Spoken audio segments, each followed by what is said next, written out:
حضرت ابو ہریرہ سے مروی ہے رضی اللہ عنہ کہ انہوں نے فرمایا قال رسول اللہ صلی اللہ علیہ وسلم کہ اللہ کے رسول نے فرمایا صلی اللہ علیہ وسلم من صام رمضان ایمانا و احتسابا غفر له ما تقدم من ذنبه، جس نے رمضان میں روزے رکھے ایمان کے ساتھ، یقین کے ساتھ اور احتساب، اللہ سے اس کے اجر کی امید، غفر له ما تقدم من ذنبه، اس کے پچھلے تمام گناہ معاف ہو جائیں۔ یہ نوٹ کیجئے کہ اس سے مراد گناہ کبیرہ نہیں ہے، گناہ صغیرہ۔ گناہ کبیرہ کے لیے توبہ شرط ہے، گناہ صغیرہ جو ہے ان چیزوں سے دھل جاتی ہے۔ لیکن اب دیکھیے ومن قام رمضان ایمانا واحتسابا، اور جو کوئی کھڑا رہا رمضان میں یعنی قیام اللیل ایمان اور احتساب کے ساتھ، غفر له ما تقدم من ذنبه۔ اب تیسری بات ومن قام لیلۃ القدر ایمانا واحتسابا، اور جو کھڑا رہا قیام اللیل جس نے کیا ہے لیلۃ القدر میں ایمان اور احتساب کے ساتھ، غفر له ما تقدم من ذنبه، متفق علیہ۔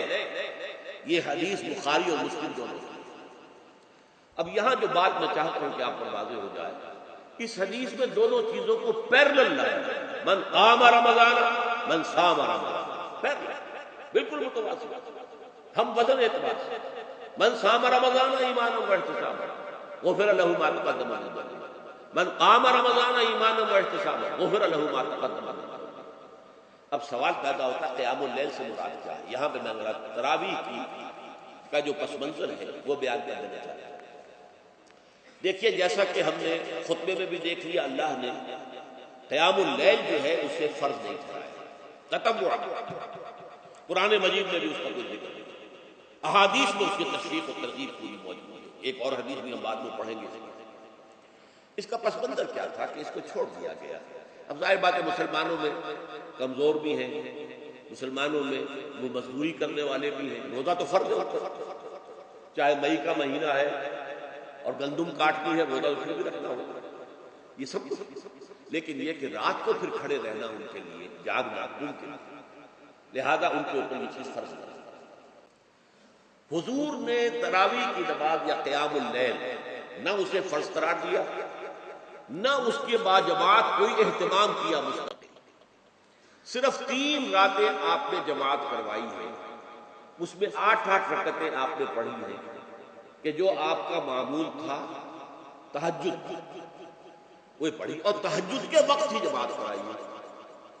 یہ ہے وہ حدیث، اس کے علاوہ کسی نماز تراویح جو ہے جو ہم پڑھتے ہیں 20 رکعتیں عشاء کے ساتھ متصل، اس کا کوئی ذکر نہ دور نبوی میں ہے نہ دور صدیق اکبر میں۔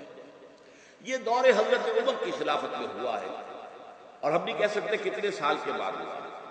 حضرت عمر رضی اللہ تعالیٰ عنہ کی خلافت کا دور جو ہے وہ تو 10 برس ہو سکتا ہے، 5 برس کے بعد ہوا ہو، 6 برس کے بعد ہوا ہو، 12 ہوا ہے ان کے عہد۔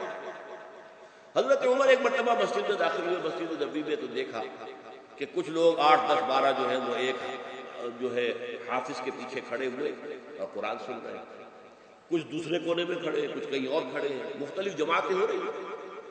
تو انہوں نے سوچا کہ کیوں نہ ان سب کو ایک امام کے پیچھے جمع کر دیا جائے، اور اس کے لیے لوگوں کی سہولت کے لیے عشاء کے ساتھ متصل رکھ دیا جائے، اس لیے کہ تہجد کے وقت اٹھنا جو ہے وہ ہر کس و ناقص کا کام نہیں ہے، کہ عشاء کے بعد اگر تھوڑا سا اضافی وقت ہو صرف تو یہ ہر شخص کر لے گا، مزدور بھی کر لے گا۔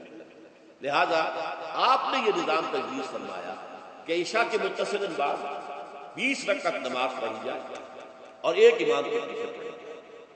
یہ گویا کہ اجتہاد ہے حضرت عمر رضی اللہ تعالی عنہ، اس کو آپ نے خود بدعت بھی قرار دیا، لیکن بدعت حسن سے۔